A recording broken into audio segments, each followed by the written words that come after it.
সরকারি টাকা আত্মসাৎ ও স্বাক্ষর জালিয়াতির অভিযোগে পুলিশি হেফাজতে মাল্টিটাস্কিং স্টাফ। ত্রিপুরার বায়োডাইভার্সিটি বোর্ডে এক বিশাল আর্থিক কেলেঙ্কারির অভিযোগে সুরজিৎ চক্রবর্তী নামে এক কর্মীকে আটক করেছে পুলিশ। ধৃত সুরজিৎ গোর্খাবস্তি এলাকায় অবস্থিত বায়োডাইভার্সিটি অফিসে মাল্টিটাস্কিং স্টাফ হিসেবে কর্মরত ছিলেন।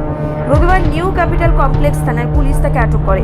পুলিশ সূত্রে খবর, সুরজিৎ চক্রবর্তীর বিরুদ্ধে বায়োডাইভার্সিটি অফিসার দাশু চাকমার স্বাক্ষর জাল করার মতো গুরুতর অভিযোগ উঠেছে। অভিযোগকারী ডিডিওর স্বাক্ষর জাল করে তিনি দফায় দফায় সরকারি তহবিল থেকে অর্থ আত্মসাৎ করেছেন বলে প্রাথমিক তদন্তে জানা গেছে। এখনো পর্যন্ত প্রায় 3.5 লক্ষ টাকা তছরূপের সুনির্দিষ্ট তথ্য পাওয়া গেল। তদন্তকারীদের ধারণা, এই কেলেঙ্কারির জাল অনেক গভীরে বিস্তৃত। পুলিশের অনুমান, তদন্ত এগিয়ে গেলেও আত্মসাৎ করার অর্থের পরিমাণ 20 থেকে 25 লক্ষ টাকা কিংবা তার বেশি হতে পারে। বর্তমানে পুলিশ ধৃত সুরজিৎ চক্রবর্তীকে জিজ্ঞাসাবাদ করেছেন এবং এই ঘটনার নেপথ্যে অফিসের অন্য কেউ বা বাইরের কোনো চক্র জড়িত আছে কিনা তা খতিয়ে দেখা হচ্ছে।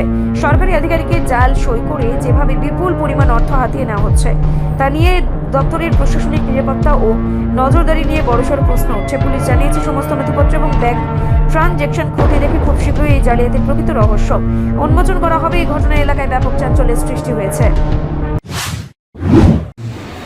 স্যার, কি হয়েছিল বায়োডাইভার্সিটি ডিপার্টমেন্টের ডিটিও দাশু চাকমা, উনি আমাদের থানা থেকে এফআইআর করেন আজকেই যে ওনার অফিসে একজন স্টাফ এমটিএস মাল্টিটাস্ক স্টাফ, তাকে চেক দিয়ে ব্যাংকে পাঠানো হয়েছিল বিভিন্ন সময়ে চেকগুলি জমা দেওয়ার জন্য, কিন্তু সে দেখা গেছে চেকগুলি ফোর্স করে টাকা অ্যামাউন্টগুলো নিজের নামে এবং অন্য নামে ঢুকিয়ে দিয়েছে।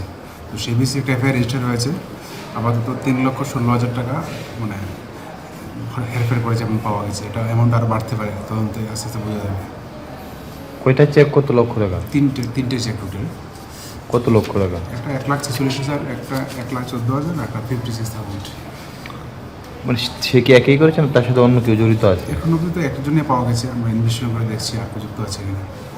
কোন ব্যাংকে চেকগুলো জমা দিয়েছিল? এটা গ্রামীণ ব্যাংক গোর্খাবস্তি ব্রাঞ্চ। কি কারণে নিচ্ছে, কিছু কি প্রাথমিক তদন্তে বেরিয়েছে? তাকে ফরওয়ার্ডিং মানে ব্যাংকে অ্যাড্রেস করে চিঠিতে পাঠানো হয়েছিল। তো সেই যাকে যে অ্যাকাউন্ট মানে কোনো একটা ফার্মকে অ্যাড্রেস করে পাঠানো হয়েছিল টাকাটা ট্রান্সফার করার জন্য, সেই ফার্মের নামটা চেঞ্জ করে অন্য একটা ফার্ম নিজের পরিচিত একটা দিয়ে সেভাবে টাকাটা ট্রান্সফার করে নিয়েছে। ওর নামটা কি? তার নাম সুরজিৎ চক্রবর্তী। বাড়ি এমনিতে উদয়পুর, ইন্দিরানগরে ভাড়া থাকে।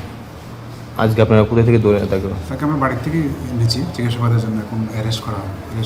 ইন্টারভিউ পাওয়া গেছে তার অফেন্স প্রিলিমিনারি, তো তাকে আমরা গ্রেপ্তার করব। রিপোর্ট সংবাদ প্রতীক্ষা।